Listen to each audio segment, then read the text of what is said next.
हेलापुर राज्य का परिपालन राजा विष्णु वर्मा करते थे। उनके पास एक विदूषक था। वो विदूषक जब भी कुछ कहता, महाराज की हंसी छूट जाती। वो महाराज पर भी ठिठोली करता, तब भी वो कुछ नहीं कहते थे। आज के सारे राजकाज तो हो गए हैं और मैं काफी थक भी गया हूँ। सुनो विदूषक, कुछ कहकर तो मुझे हंसा दो जरा। महाराज, मैं कहानी सुनाता हूँ।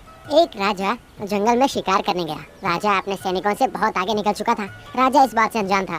कुछ दूर जाने के बाद पीछे मुड़कर देखा तो वहाँ कोई सैनिक नहीं था और राजा घबराकर थरथराने लगा। राजा ने सोचा, अब क्या करूँ।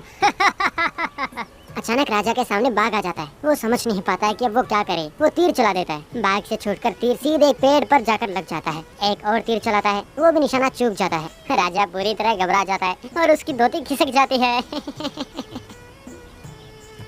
उसका चेहरा देखने लायक होता है। कैसा बना था राजा का चेहरा? बिल्कुल आपके चेहरे जैसा महाराजा। विदूषक, तुम्हारा इतना दुस्साहस!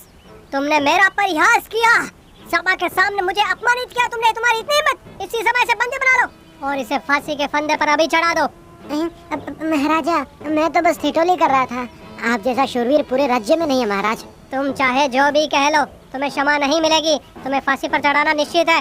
ले जाओ इसे यहाँ से। महाराज, मैंने कई बार अपनी बातों से हंसाकर आपको चिंता मुक्त किया है, पर मैंने नहीं सोचा था ऐसा हो जाएगा। मैंने सभा के समक्ष आपका अपमान किया है, ये दंडनीय अपराध है, मैं जानता हूँ। लेकिन मरने से पहले मेरी एक आखिरी इच्छा है। मुझे अपने मनपसंद व्यंजन बनवाकर भोजन करना है। बस इतना कर दीजिए महाराज। इसकी अंतिम इच्छा पूरी की जाए। राम जी, आप स्वयं इनकी इच्छा पूर्ति का ध्यान रखोगे, समझे? ठीक है। उस विदूषक की अंतिम इच्छा सुनकर उस शाम भोजन का प्रबंध किया गया। आहा, ये सब मुझे बहुत पसंद है। मैं सबका सब खा लूँगा। एक बार सारे व्यंजन खा लूँ, उसके बाद मच्छी खाऊंगा। हाँ, जैसा तुम चाहो। महाराज ने आदेश दिया है कि तुम्हारे भोजन में किसी तरह की कोई कमी ना हो जाए। बस देर किस बात की, शुरू कर दो। फिर विदूषक ने भोजन करना आरंभ किया। सारे व्यंजन खाकर अंत में उसने जैसे ही मछली खाई, उसका कांटा विदूषक के गले में फंस गया और उसकी सांसें फूलने लगी और वो वहीं गिर गया। इस विदूषक को क्या हो गया? अरे, कहीं ये मर तो नहीं गया है? अगर कहीं ये मर गया है तो महाराज मुझे जिंदा नहीं छोड़ेंगे। उन्होंने कहा था कि इसे उनकी आंखों के सामने फांसी देनी है। अब मैं क्या करूं? आप इतने परेशान क्यों हैं? इस विदूषक को खाते खाते ये गिर गया और सांस भी नहीं ले रहा है। महाराज क्या करेंगे, यही सोचकर मुझे डर लग रहा है। आप चिंता मत कीजिए, इसे तुरंत वैद्य के पास लेकर जाइए। अंधेरा हो गया है, अब तो कोई घर से बाहर भी नहीं निकलेगा। जल्दी करिए, इससे पहले कि किसी को इसकी खबर हो जाए। फिर राम विदूषक को एक कंबल में लपेटकर वैद्य जी के पास ले गया। तब तक बहुत अंधेरा हो चुका था। अब वैद्य जी, ये क्या? कोई भी नहीं आ रहा है। कोई घर पर है भी या नहीं? पीछे की ओर जाकर देखता हूँ मैं। राम विदूषक के शव को वैद्य की सीढ़ियों पर छोड़कर चला जाता है। राम के जाते ही वैद्य दरवाजा खोलता है। क्योंकि अंधेरा घना था तो वैद्य को सीढ़ियों पर रखा विदूषक दिखाई नहीं दिया। वैद्य का पैर लगकर विदूषक सीढ़ियों से लुढ़क जाता है और नीचे गिर जाता है। मेरे पैरों से कोई लगा है। हो सकता है कि कोई ये रोगी हो। अरे, इसकी तो सांसें नहीं चल रही है। कहीं मेरे पैर से गिरने की वजह से ये मर तो नहीं गया है? किसी को पता ना चले इससे पहले इसे मैं घर के अंदर ही लेकर चला जाता हूँ। हाँ, पीछे भी कोई नहीं है। ठीक है, विदूषक को किसी और वैद्य के पास ले चलता हूँ। जब राम वैद्य के मुख्य द्वार के पास जाता है तो देखता है कि वहाँ पर विदूषक नहीं है। ये क्या? अब ये विदूषक का शव कहाँ चला गया? क्या कोई उसे ले गया है? बाप रे, कल महाराज के समक्ष में विदूषक को नहीं ले गया तो मेरा क्या होगा? जिसने भी उसे गायब किया है, मुझे उसे आज रात ही ढूंढना होगा, चाहे कुछ भी करना पड़े। अरे, अगर इसके बारे में किसी को पता चला तो हत्या का आरोप मुझ पर आएगा। मुझे इससे जल्दी से छुटकारा पाना होगा ताकि मुसीबत ये मेरे सर से टल जाए। अरे, मैंने इसे पहले कभी देखा है कि नहीं? हाँ, महाराज के यहाँ। ये तो राजगृह में रहता था। ये क्या? मैंने महाराज के आदमी को मार डाला, मुझ पर मृत्युदंड का आरोप आएगा। ये कौन है जी और हमारे घर में क्यों सो रहा है? धीरे बोलो, ये सोया नहीं है, मर चुका है। मेरे पैर के लगने से ये गिरकर मर गया है। बाप रे, महाराज का विदूषक! अब क्या करेंगे जी हम? अरे, वही तो मैं सोच रहा हूँ। घर के पीछे इसको गाड़ देता हूँ, किसी को पता नहीं चलेगा। वैसे भी बोना है तो जहाँ गाड़ूंगा वहाँ इसके लिए जगह भी कमी लगेगी और गाड़ने के बाद मैं इसके ऊपर पौधा उगा देता हूँ। क्या जी, आप अपने घर में शव को गाड़ने की बात कर रहे हैं? मुझे तो डर लगता है। एक काम करते हैं, पास वाले धर्मशाला में इसे फेंक आते हैं। वहाँ पर तो कई कुत्ते बिल्लियाँ रहते हैं। इसके शव को नोच खाएंगे तो सबको लगेगा कि कुत्ते के काटने से मरा ये। अब जल्दी जाइए, शव को दीवार के उस पर फेंक आइए। हाँ, यही सही रहेगा। इसे वहीं लेकर जाता हूँ मैं। इसके बाद वैद्य विदूषक के शव को उस दीवार के पार फेंक देता है, पर दीवार के सहारे उसका शरीर खड़ा रह जाता है। देखने में लग रहा था जैसे कोई दीवार पर टेक लगाकर खड़ा हो। हाँ चलो, बला टल गई। इस समस्या से मुझे छुटकारा तो मिल गया। अब ये सब छोड़िए और चलिए यहाँ से। लगता है कोई आ रहा है, उसके आने से पहले चलिए यहाँ से। अरे चलो, जल्दी चलो। धर्मशाला का मालिक तो सूर्य है, वो इसी तरफ आ रहा होगा। उसने हमें देखा तो उसको लगेगा मारकर हमने यहाँ छोड़ दिया। चलो जल्दी चलो। इसके बाद धर्मशाला का मालिक सूर्यशाला के अंदर आता है। अंधेरे में उसे कोई दीवार के पास खड़ा दिखाई देता है। कोई दीवार के पास चुपचाप खड़ा है ऐसा लग रहा है। कुछ दिनों से घर से अनाज तरकारी भी गायब हो रही है, यही उन्हें गायब कर रहा होगा। हाँ तो तुम ही चोर हो। रुको तो जरा, मेरे यहाँ से सारा अनाज तुम ही चुरा रहे हो ना। ये क्या, इसे इतना मारने पर भी इसने चू तक नहीं किया। कहीं ये मर तो नहीं गया है ना। बाप रे, इसकी सांसें नहीं चल रही। लगता है मैंने इसे जोर जोर से मारा है तो मर गया। अब मैं क्या करूं? सूर्या अंदर जाता है और साथ में लालटेन लेकर आता है, ये देखने के लिए कि वो कौन है। ये तो महाराज का विदूषक है। मैंने इसे मार दिया। अब मेरी खैर नहीं, मुझे यहाँ से भाग जाना होगा। किसी ने पूछा तो कह दूंगा कि मैं गांव में था ही नहीं। अब मैंने इसे मारा है तभी मुझे इतना भय लग रहा है। भाग जाता हूँ यहाँ से। सूर्य, इस समय तुम कहाँ जा रहे हो? वो इतनी रात को अब मैं शहर जा रहा हूँ। धर्मशाला में किराना खत्म हो गया है, वही लेने के लिए मैं जा रहा हूँ। आप इस समय इतनी रात को कहाँ जा रहे हो? हाँ मैं वो कल विदूषक को सभा में फांसी देने वाले हैं ना। असल में हुआ यूँ कि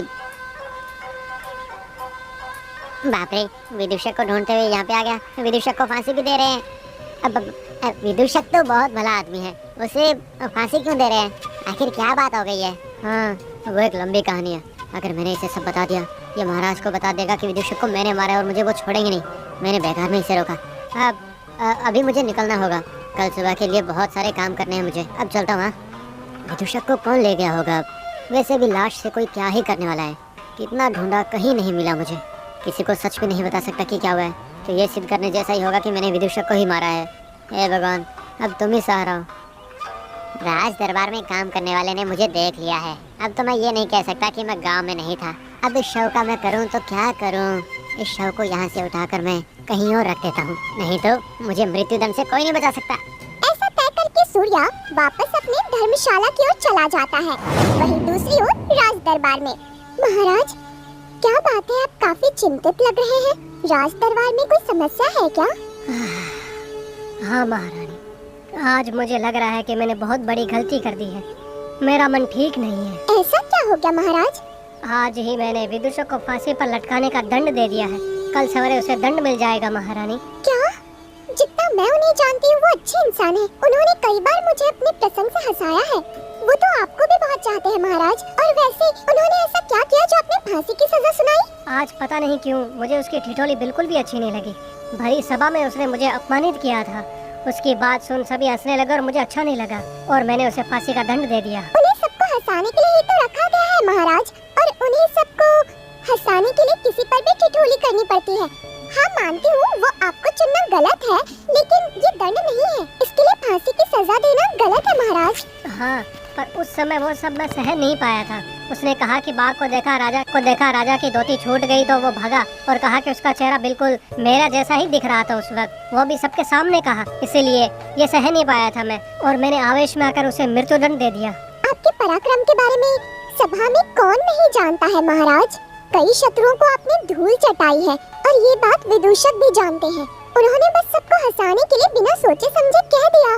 लेकिन जो भी हुआ सो हुआ। मैंने भरी सभा में उसे दंड देने की घोषणा की। अब उसे मैं वापस बदल नहीं सकता हूँ। आप चाहे तो इस निर्णय को बदल सकते हैं महाराज। उन्हें चेतावनी देकर या कोई और दंड देकर उन्हें उनकी की गलती का एहसास करवा सकते हैं। ऐसा करके विदूषक को क्षमा कर दीजिए। एक विदूषक के साथ इतनी कठोरता ठीक नहीं है। मैंने कल मेरे समक्ष उसे फांसी देने की घोषणा की है। अब अगर इस वक्त मैंने बात बदल दी तो मेरे बातों का कोई मोल नहीं रहेगा। आपका आपका मूल बना रहेगा महाराज। आपके दया गुण की भी सराहना होगी। आप तुरंत सिपाही को बुलाकर ये घोषणा रद्द करवा दीजिए महाराज। आपके इस निर्णय से सब खुश हो जाएंगे। कौन है वहाँ? कल सुबह विदूषक को फांसी देने का निर्णय को रद्द किया जाए। इस समाचार की घोषणा पूरे राज्य में करा दी जाए। राज्यसभा की जब बैठक हो तब विदूषक को मेरे समक्ष प्रकट करे सब के सब। ये आदेश दे दो राम को। आपने अपनी उदारता को प्रस्तुत करके अपने और अपने राज्य की गरिमा रख ली। तो इस तरह महाराज ने विदूषक के दिए दंड को रद्द करवा दिया। उधर धर्मशाला में सूर्या शव का क्या करे ये सोचकर वो परेशान था और वहीं पर शव के पास था। आज रात ही इस शव को गांव के चौपाल में कहीं ठिकाने पर लगाकर आ जाता हूँ। इसके आरोप से बच जाऊंगा। इस समय कोई नहीं देखेगा। शव को उठा करके गांव के चौपाल के पास छोड़ूंगा। इसके बाद सूर्या विदूषक के शव को उठाकर गांव के चौपाल में एक पेड़ के पास ले जाकर खड़ा कर देता है। हाँ चलो, ऐसा लगता है जैसे ये पेड़ के पीछे खड़ा होकर किसी को देख रहा है। मेरा काम तो हो गया। चौपाल के पास विदूषक को छोड़कर जैसे ही सूर्या आगे बढ़ने लगता है उसे सामने दो आदमी दिखते हैं। सुनो, तुमने यहाँ से किसी को भागते हुए देखा है क्या? बौना सा, मोटा सा है। हम पड़ोस के गांव के व्यापारी हैं। हमने देखा चोर हमारा धन चुराकर इसी ओर भाग रहा था। बस अभी अभी हुआ है। क्या आपने यहाँ पे किसी को देखा? विदूषक भी तो बौना है। अगर इन्हें बता दिया कि पेड़ के पीछे तो अब मैंने एक बौने आदमी को वो उस पेड़ के पीछे जाते हुए देखा तो था। उस पेड़ के पीछे चलो चलते हैं। इनके वहाँ जाने से पहले मुझे यहाँ से खिसकना होगा, वरना वो मुझे धर लेंगे। वो देखो, उस पेड़ के पीछे कोई ना कोई तो है। हमारा धन चुराने की हिम्मत की तूने, हाँ? अब तुम्हारी खैर नहीं। कहीं मर तो नहीं गया? इसकी तो सांसें भी नहीं चल रही है। क्या करे? इतने जोर जोर से क्यों मारा तुमने? इतना गुस्सा कि इसकी हत्या कर दी। हत्या के आरोप पे अब हमें कारावास मिलेगा। कारावास? अब मुझे तो डर लग रहा है। हमारे व्यापार का क्या होगा? तुम डरो मत। मैंने आते वक्त रास्ते में घोड़े का एक बहुत बड़ा तबेला देखा था। हम इसे वहीं फेंक कर यहाँ से भाग चलते हैं। इसके बाद वो विदूषक को उठाकर घोड़े के तबेले में फेंक कर वहाँ से भाग जाते हैं। इस दौरान राज सिपाही वहाँ पर पहुँच जाते हैं। तो राम जी, हम आपके पास ही आ रहे थे। इस समय आप घर के बाहर क्या कर रहे थे? ये क्या, राज सिपाही इतनी जल्दी आ गए? अभी तो रात ही हो रही है। कहीं विदूषक को ले जाने तो नहीं आए हैं? अब क्या करें, अब मेरी पत्नी ने एक काम दिया था, अब बस वही करने के लिए मैं यहाँ पे आया हूँ। ठीक है राम जी, महाराज ने विदूषक का दंड रद्द कर दिया है और उसे कल सुबह सभा में लाने का संदेश भेजा, इसीलिए हम यहाँ हैं। सवेरे विदूषक को लेकर राज दरबार में आ जाना। ठीक है, आप जाइए, कल मैं विदूषक को ले आऊँगा। हे भगवान, उसके दंड का तो पता नहीं। मेरी ये सांसें तो थमी गई है। विदूषक तो मर चुका है, उसे कल महाराज के सामने कैसे ले जाऊँगा मैं? उसके मरने की बात बताऊँगा तो मुझे मृत्यु दंड मिल जाएगा। उसका शव भी मेरे पास नहीं है। हे भगवान, अब तू ही मेरी रक्षा कर। आखिर विदूषक के शव को कौन ले गया होगा? कोई तो बता दो। वहीं दूसरी ओर घोड़े के तबेले में अंधेरे में नीचे पड़े विदूषक से घोड़े की टांग लग जाती है। घोड़ा जोर जोर से हिलाकर लात मार देता है, जिससे विदूषक के गले में फंसा कांटा उसके गले से बाहर निकल जाता है और इस वजह से विदूषक वहाँ पर उठकर बैठ जाता है। बाप रे, ये शरीर में दर्द क्यों है और मैं यहाँ पे कैसे आ गया? ये तो घोड़े का तबेला लगता है। यहाँ कोई भी नहीं है। कल मुझे फांसी पर लटकाने वाले हैं। कोई देखे उससे पहले मैं इस गांव से भाग जाता हूँ। ऐसा तय करके विदूषक तबेले से निकलकर गांव से बाहर जाने लगता है कि तभी उसका सामना राम से होता है। अरे चिंतन, ये तुम हो या फिर तुम्हारा भूत है? इसने तो मुझे देख लिया, अब मैं नहीं बच सकता हूँ। अब मैं ना भूत हूँ ना आत्मा हूँ, मैं विदूषक चिंतन ही हूँ। वैसे मैं तो आपके घर पर था ना, इस घोड़े के तबेले में कैसे आया? वो तो जिसने तुम्हें गायब किया वो तुम्हें यहाँ छोड़ गया। वो तो मैं तुम्हें मरा हुआ समझकर वैद्य के पास ले गया था, वहाँ से तुम अचानक से गायब हो गए। वैसे महाराज ने तुम्हारा दंड रद्द कर दिया है। कल सवेरे तुम्हें महाराज के सामने लाने के लिए कहा है। जबान पे लगाम दिया करो। कोई भला महाराज को ऐसे कैसे कह सकता है? मुझे सच में नहीं पता था कि क्या हो गया था। महाराज को अपमानित करने का मेरा कोई उद्देश्य नहीं था। मैं तो बस उन्हें हंसाने की धुन में मग्न था। जो भी हो, जान बची तो लाखों पाए हैं। हाँ, कल तक तुम्हें मेरे ही घर पे रहना है, कहीं जाना मत। आज की मेरी रात को काल रात्रि बना दिया तुमने, मुंह पट मूर्ख। अब चलो यहाँ से। फिर अगले दिन विदूषक महाराज के समक्ष चला जाता है और उसके बाद अब महाराज मुझे क्षमा कर दें। आपकी पराक्रम की गाथाओं से मैं भली भांति अवगत हूँ। केवल आपको उस समय हंसाने की सोच कर ही मैंने बस उस समय ऐसा कहा था। मुझे क्षमा कर दीजिए महाराज। तुम्हें बिना किसी दंड के मैं छोड़ दूंगा, ठीक है? तो कल को कोई भी आकर व्यंग के नाम पर मेरा अपमान करके चला जाएगा, है? तुम्हें इसीलिए मैं 1 माह का कठिन कारावास का दंड देता हूँ, समझे? शीघ्र ही इसे बंदी बनाकर कारावास के लिए ले जाया जाए। इस तरह मृत्यु दंड से छूटकर 1 माह के कारावास के बाद विदूषक मुक्त हुआ और हमेशा की तरह महाराज को हंसाने लगा। इसके बाद फिर कभी भी उसने महाराज पर ठिठोली नहीं की। तो फ्रेंड्स, हमारी कहानी को देखने वाले 99% लोग सब्सक्राइब नहीं करते हैं। अगर आपको हमारी कहानी अच्छी लगे तो एक लाइक करें और साथ ही शेयर